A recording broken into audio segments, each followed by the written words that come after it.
Now let me put it to you like this.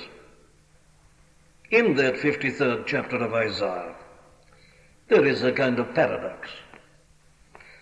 You're obviously dealing with a very great person, and yet there are things about him which seem to make him a very ordinary person. Kings shall shut their mouths at him. He is greater than all kings. And yet he is despised and rejected of men. Here it is. So you start, you see, with the person of whom the prophet Isaiah was writing. And the whole of Christianity is about this person. There is no such thing as Christianity apart from Christ. This person is the beginning and the end, Alpha, Omega. He's everything. He is the center. So you've got to start with him. And you see what this man Filip said to the Ethiopian eunuch was, he preached to him Jesus.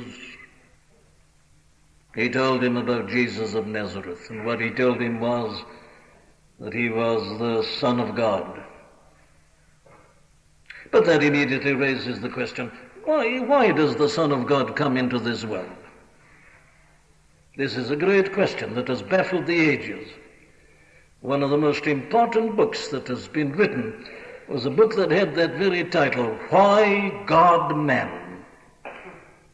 Here's the central problem. See, this is the picture put in the 53rd of Isaiah. Here is this great and august person, but you see him dying in a most terrible way. What is the meaning of this? Why God Man? Why did the eternal Son of God ever come to earth? That's the biggest question of all. Now, you see, this becomes important in this way. There is only one ultimate reason why anybody is in difficulty about the cross, about the death of Jesus Christ. And that is, they have never realized the depth of the human problem, the human situation. That's the whole trouble. And that is why it is always necessary to preach the law and to preach sin before you preach the gospel. So you're saying to people, come to Jesus. They don't come to Jesus. Why not? They've never seen any need of Jesus. People don't understand the cross and they can't see why it's necessary because they've never understood the human problem. They've never seen the depth and the profundity of the problem. You see, what they ask is this. All right, they say, we're prepared to admit that we're not perfect. We're not all as we should be. But they say, surely it would have been sufficient to send teachers to us. Surely what man needs is to be taught, to be given instruction. Surely what we need is an example. And they say, all right, we'll even admit that we are sinners and that we have sinned against God. But surely, they say, even if that is so, all that is necessary is that God in his love should forgive us. They say, why all this about the death and the crucifixion, and why do you say it's essential? Now, this is how people argue. Haven't you argued like that? They say, all right, I'll admit it, I am a sinner. I've sinned against God. But surely, if I go to God and say, I have sinned against you, I'm sorry, I shouldn't have done it, have mercy upon me, give me forgiveness, surely God in his love will forgive you. But they say, you people say that he can't do that he doesn't do that. You say that Christ has got to come into the world and he's got to suffer and he's got to die on a cross before God can forgive me. I don't understand this. Exactly. Understandest thou what thou readest? Because what you read is that the Son of God has come into this world, that he's humbled himself, that he's left the courts of heaven, and that he was born in a stable. The world saw nothing in him. Worked as a carpenter, poverty. The world didn't understand him. It's all there in Isaiah 53. You've read it and you heard me reading it at the beginning tonight. But this is it. This is what has happened. And he has come into the world, and he has been born as a babe, and he has lived as a man.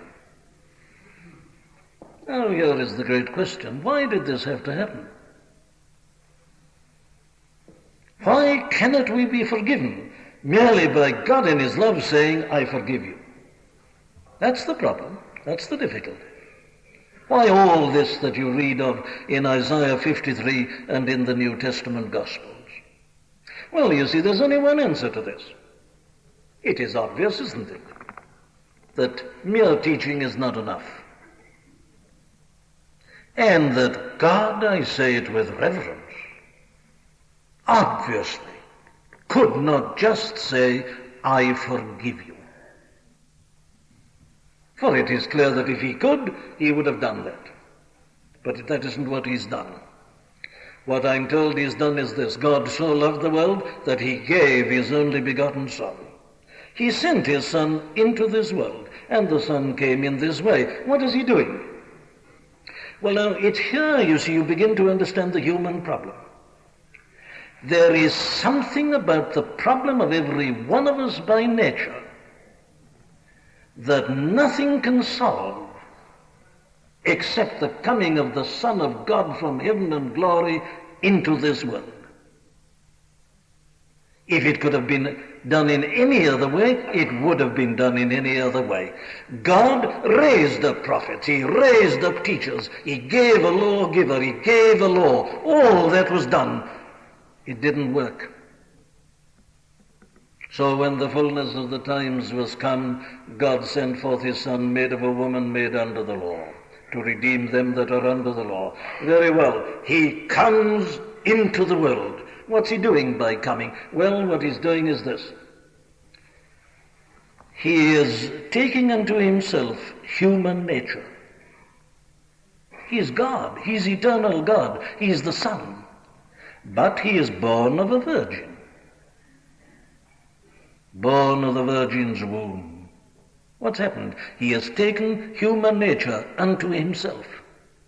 He adds manhood to his Godhead. He is God and man. This is what's happening. Why does he do this? He does this to identify himself with us. So you see, you get that paradox at the end of Isaiah 52 and running through Isaiah 53. This extraordinary contradiction between this high and august person and this weak person. But that is the paradox of Jesus Christ. He's God. He's man. He's able to do anything. Miracles are nothing to him. And yet, he's very weak. And he dies in weakness.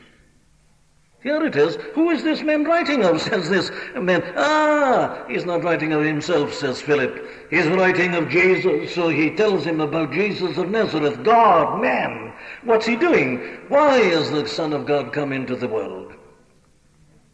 The answer is he has come into the world to identify himself with us. He's come because of the human predicament, because of the human problem, because of the state of the world, because of mankind individually. He says the Son of Man is come to seek and to save that which is lost. That's what he's doing here, and he can only do this not by coming down and telling us how to live and giving us No, he's identifying himself with us. He does that by taking our nature upon him.